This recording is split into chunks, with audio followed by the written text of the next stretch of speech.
Sir, sa taon na pananakot ng tayuan, aser sa tigas, sa tibay ng paninindigan. Marali naman ako pero walang inuurungan. May pakialam ako sa nangyayari sa lipunan.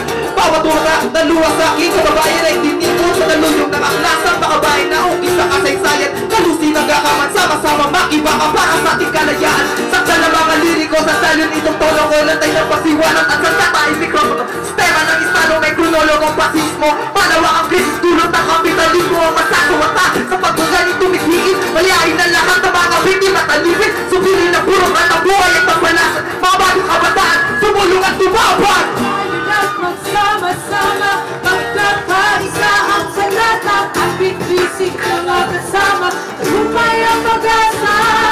Suliranin ang agapi, kahit na ay napag-ibakawan. Kapang ay napag-aaralan, magulang pag-organisa, magmobilisa ng masa.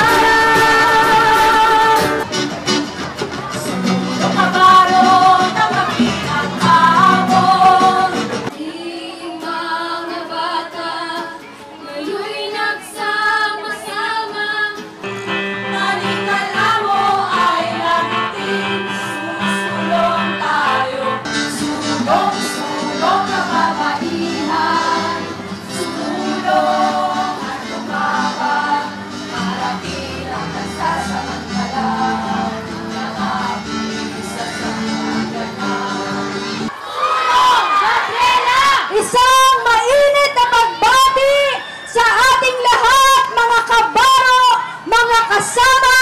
Ngayon ay Marso 8, Pandaigdigang Araw ng Kababaihan. Tayo ang Gabriela ng ating panahon. Bangon, babae, bangon.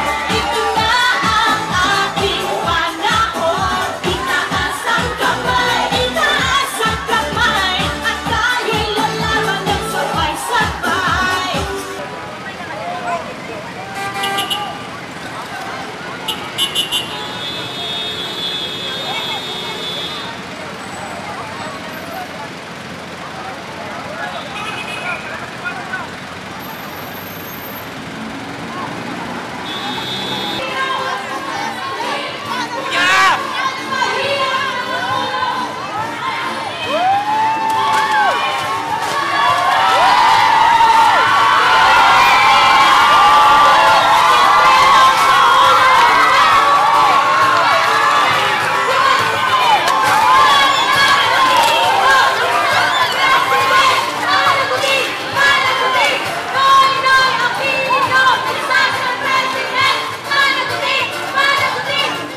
Ibinenta mong lahat ng mapagkakakitaan.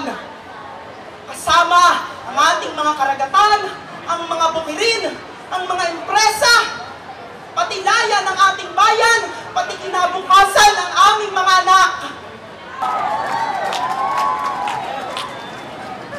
Pero may panahon po ng pagluha, may panahon ng pagtangis. Tapos na ang panahon yon. Napalitan na ito ng panahon ng paniningil. Napalitan na ito ng panahon ng pagpapanagot. Sa bayang dinuhagi, sa bayang binusabos, magbabayad ang mga kriminal!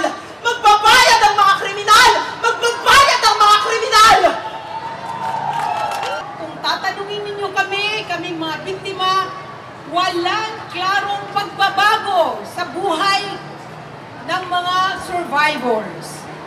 Sa pagdating ng April 8, gaganapin ulit natin ang isang malakihang people search para may padama at may pakita na nangangailangan na hustisya ang mga survivors. Hustisya sa napakaraming buhay na nasalanta na hindi sana mangyayari kung hindi nagpabaya ang ating pamahalaan.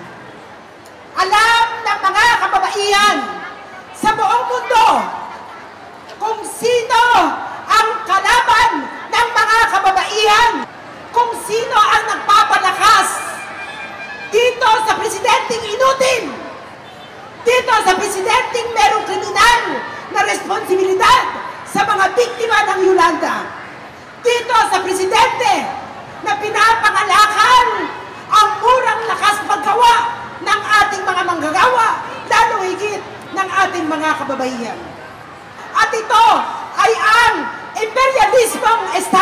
Unidos. Kitla't na gumuhit kay liwanag ng langit, sulong Gabriela.